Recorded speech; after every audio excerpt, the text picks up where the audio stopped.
Hi there, Martin Chuck here for Revolution Golf, the inventor of the Tour Striker Training Club, and I'm coming to you live from the Raven Golf Club Phoenix. This is a beautiful spot. You need to come see me here for a golf school.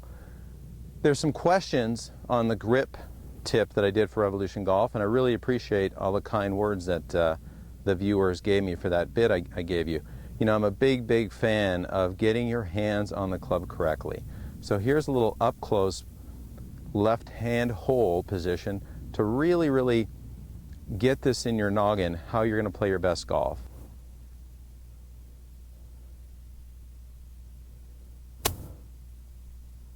Very vertical across the grip, not horizontal across the grip. That's really troublesome. This is what most people like to do when they put their hand on the golf club. They put it under the thumb pad instead of under the heel pad.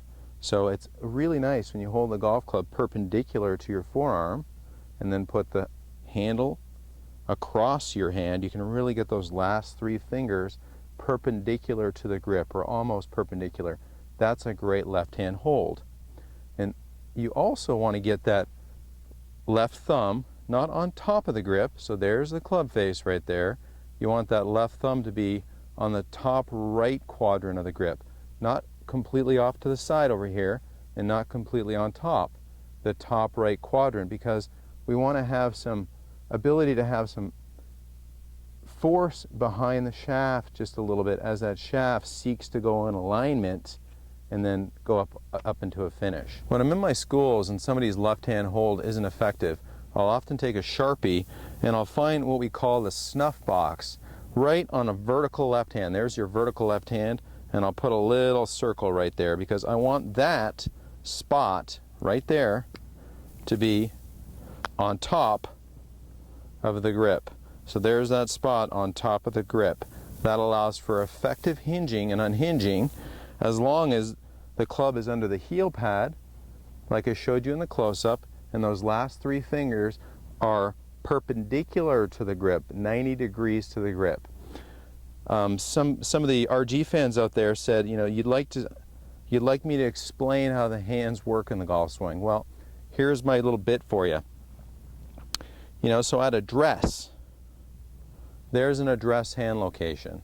The left wrist is bent, the right wrist is flat, which leads to the question, well, Martin, why don't we just set up an impact? I'll tell you why we don't set up an impact. Impact is really here.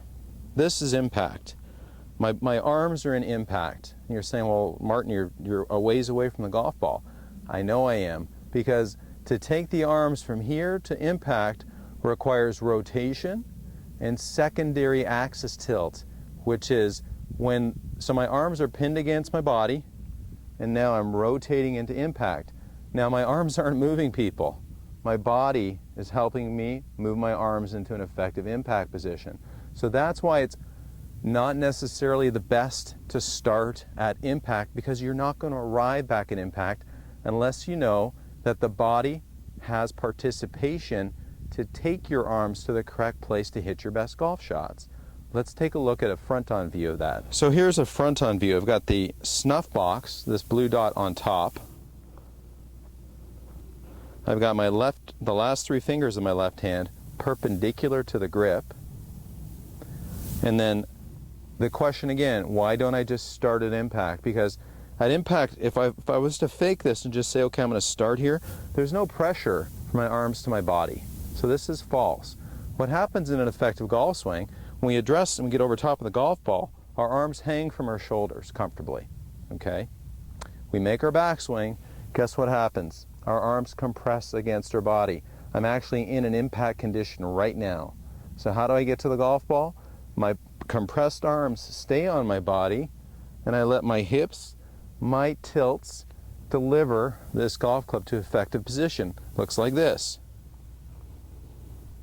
Address, arms hanging comfortably from the shoulders, compress against the body,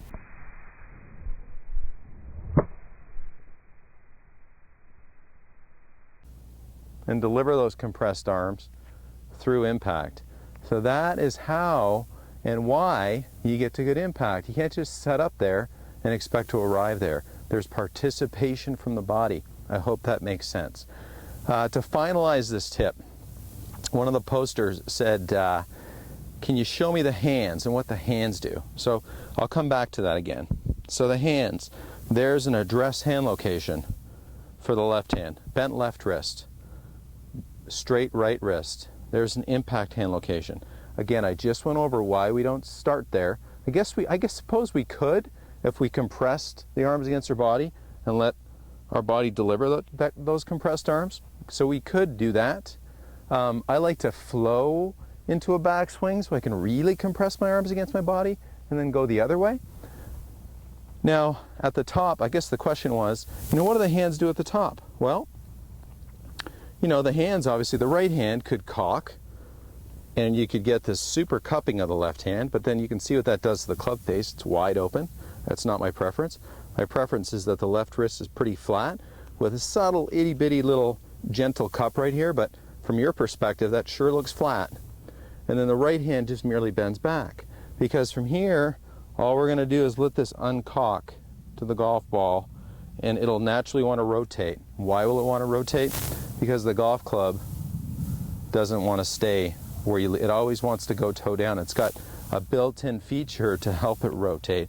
So, to summarize, snuff box on top, last three fingers of the left hand perpendicular.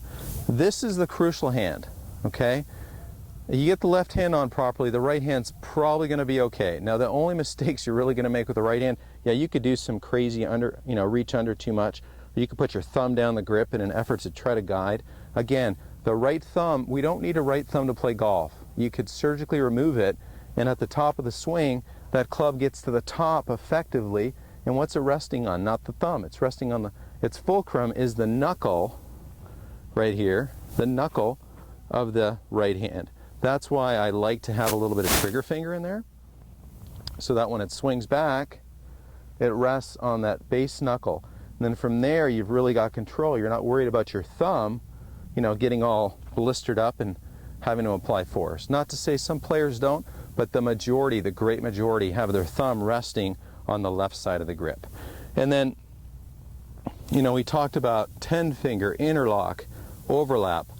I think the best grip, if you do it right, is the interlock. Why? Because it takes away the ability for these two fingers, the index and thumb to pinch. And you take that away, you free up the wrist hinge, and that wrist hinge is really the reason for great speed. So, I hope that summarizes some of the questions from the tip on how to effectively grip a golf club on Revolution Golf. Martin Chuck signing off from the beautiful Raven Golf Club Phoenix. Come on down here and see me sometime.